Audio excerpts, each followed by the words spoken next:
এবং পান্না পাথরের সর্বপ্রথম সাপোর্ট পাথর পরা সন্ন্যত। জোরে বলুন। পাথর পরা সন্ন্যত। আর পাথরের ভিতরে এমন কিছু জিনিস আছে, আল্লাহর রহমতে পান্না পাথর ব্যবহার করলে মানুষের, যারা রাগী মানুষ তাদের মাথা ঠান্ডা থাকে, স্মরণ শক্তি বৃদ্ধি হয়, কিছু শত্রু ক্যাপচার করে। গমের পাথর পড়লে মানুষের রাশির সাথে পড়লে যদি সাপোর্ট করে, তাহলে অনেক বিপদ থেকে মানুষ রক্ষা পায়, ব্যবসা বাণিজ্য সুন্দরভাবে করতে পারে।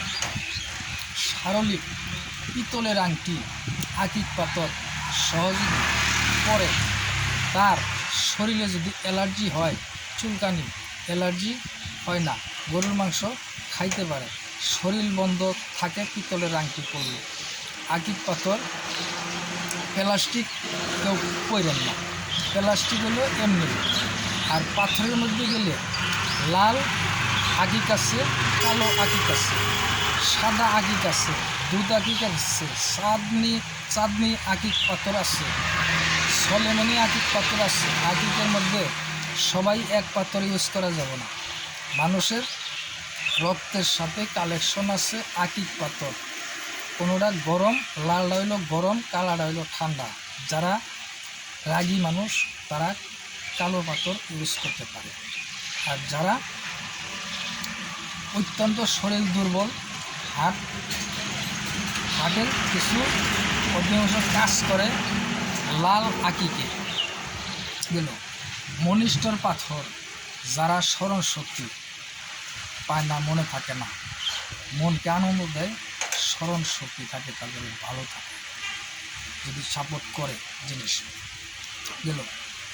তারপরে চুন্নি পাথর পরে যারা ভারী মানুষ, তাদের শরীরটা হালকা হয়, হাঁটা চলাচলে আরাম পায়, রাত্রের জন্য ঘুম ভালো হয়।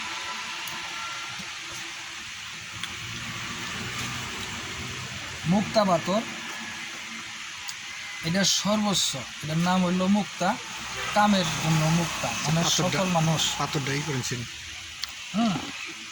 যেমন এটারে বলে মুক্তা। এই মুক্তা পাথরটা হলো ভালো, যদি হয় ভালো পাথর হলে তাহলে এটা ভালো কিছু কাজ আছে। সমস্ত শরীর মানুষের, জনসংখ্যা মানুষের বেশি বাড়ে, সম্মানের উপযুক্ত লাভ করে, সালামের উপযুক্ত